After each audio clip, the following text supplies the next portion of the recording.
Berkeley, when our economy was not as big as it is now, Cal Berkeley, that major university was a free college. You could go there and get a degree for free. Are you implying that other countries figured out something that we haven't? Are you implying that? I mean, how are we going to pay for all this? What are we going to do? This is American exceptional. Our money goes to bombs. Everybody else has figured it out except America. We put we've put every time we put a value on something, how badly do you want it? Well, then you should be willing to pay for it. So your child, you have children, your child should have a $100,000, ball and chain hooked to him when he gets out of her or get out of college. But I spend the same amount of money locking them up. Yeah. Because locking up kids is also big business. So I could spend more. The money I spend to lock kids up today, I could send your kids to Harvard. Yeah. I could send them to Harvard and have no problem for what we are paying for their medical, to feed them, as well as to send them off to juvenile hall and on their way to prison. Right. And there are schools. We have schools in college. But even when you get out with your degree, you're a felon. So how can you use that? The only way to get through that, you have to create your own business. But why would we have something like free health care or free education when we can have so many more practical things like a wall that's going to cost billions of dollars? I mean, come on, guys. Priorities. Priorities. Or other important things like a president who goes to coastal property in Florida every week that's costing millions to protect, who has his family in New York, who gets Secret Service protection for his adult children who are running around the world opening up new properties with his name on them. This is what our tax dollars are going to. Absolutely. People. Isn't the last thought on your mind when you go to sleep at night, how's our drone inventory doing? That's mine. I mean, right? We Well, sarcasm slide. I was going to say, speaking as someone who lives in East Hollywood, who gets to hear the police helicopters over his house fairly frequently, I am a little concerned with our drone inventory because I figure that's what's going to replace the LAPD choppers. Spoiler alert, David. It's fine. It's quite fine. We always have money when it comes to that stuff. We never have to worry about finances when it comes to military-industrial complex or who we're going to bomb next. And to put it in more of an LA sort of framework, I've lived in LA for 17 years. And I came here from Chicago, and we see this in the big cities. You get a cool little neighborhood that has awesome stuff going on, and people, that's an awesome neighborhood. I got to move in there. And then they move into the neighborhood, and everything that was awesome before is now a nuisance, which is why the House of Blues on Sunset Boulevard was closed down so they can put up a hotel and condo property. It's like, well, we're going to make the neighborhood, these neighborhoods are so cool. We're going to put up more places for people to live. But by doing that, you're taking all the cool stuff out of the neighborhood. So you're just going to have a lot of people living there with nothing to do. And the parallel is that, we're spending all this money on defense, but what are we defending? We're killing off the populace through attrition. There's not going to be anything left to defend except the property of the billionaires who are currently filling the president's cabinet. That's the key, is to keep you focused on something that has no meaning. I keep just continue to focus, because by the time you figure it out, it's going to be too late. They're way ahead of you. All the regentification that they're bringing. They keep saying, this area. I told a friend of mine, they can clean up whatever area they want and make it look good. South Central LA is about to look. They're bringing in, just look at. They're bringing in the new stadium. Those people are going to have to move. Their taxes are going to go up. You're not going to be able to live over there. Everything's going to be up. You got to go. And where are they going? San Bernardino, Lancaster, Fontana. And whose crime is going up? Those areas out there. And they have all this back. Same thing they're doing with downtown LA. Well, we're going to take the conversation back to the major criminals, being the administration. The G20 summit is going on right now. I think it is poetic justice that Secretary of State Rex Tillerson was forced to stay in a sanitarium in Germany. I honestly thought Kellyanne Conway would be the first person from the administration to have to stay in a sanitarium.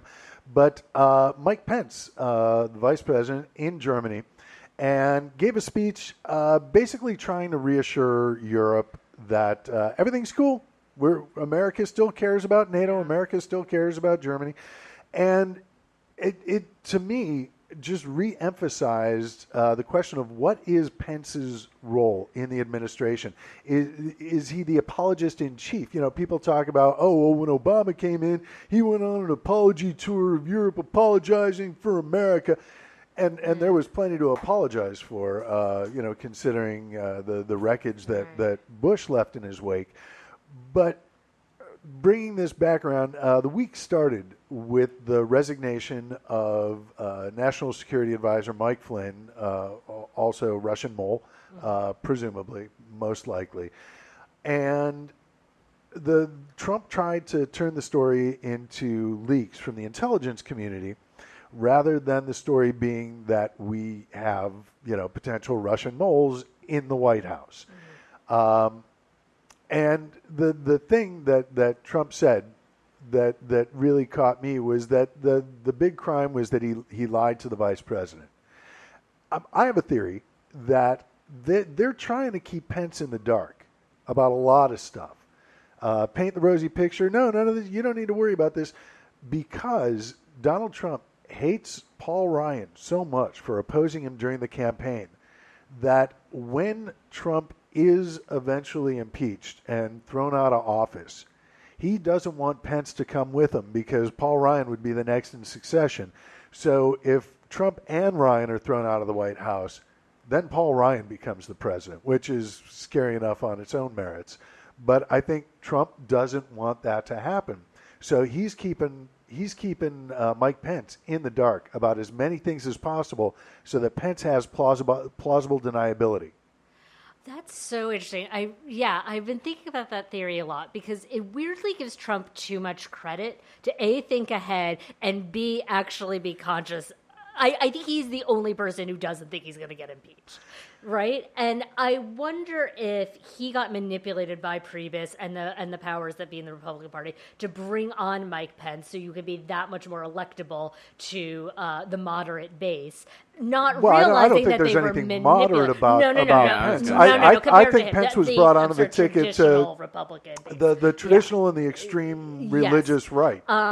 Because I think he sort of signed his own death warrant, because I think Ryan would love nothing more than to get him impeached so they can install Pence. So it's an interesting theory that gives Trump a lot of credit. Sorry, I'm back in the mic. I don't know. Do you think he's even conscious of that he could be impeached? I'm sure on some level he is, and I don't think Trump. I think Trump is really good at marketing, right? And I think he's really good at trying to fuck over people who he thinks have fucked him over. I think he is a petty, vengeful man, and a lot of his brain power goes to petty vengeance. So whether or not he has the wherewithal to realize that impeachment is a very real possibility, which is why he's trying to manipulate people into not believing the press. And I'm taking my message directly to the people. Yeah, get the actual interpreters and people who know how crazy you are out of the way. Right out of Hitler's playbook, by the way. And not to Godwin's law. Yeah, well, hey, if it quacks like a duck and steps like a goose, it's a Nazi.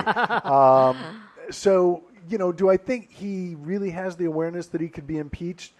Not necessarily, but do I think he's ready to screw anyone over that may be standing in his way or may help a possible impeachment along? Yeah, absolutely. I have no trouble believing that. I do think that theory gives Trump a lot of credit, and I don't know if he's deserving of any of it. I think that I don't think he will be impeached. I do not think he will be impeached, because this is the contemporary United States, and in order for him to be impeached, there will have to be some American that takes a huge bullet for their country and gets on their knees and fellaciates him. And I just do not see that happening. I do not see that happening. A bigger hero than any of us can imagine, to be like, it's for the good of my country. Holy shit.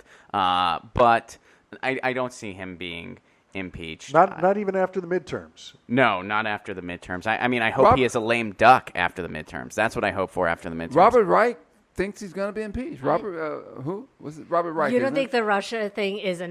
Do you think that Congress is not going to take enough of a hard enough stand on investigating and going through?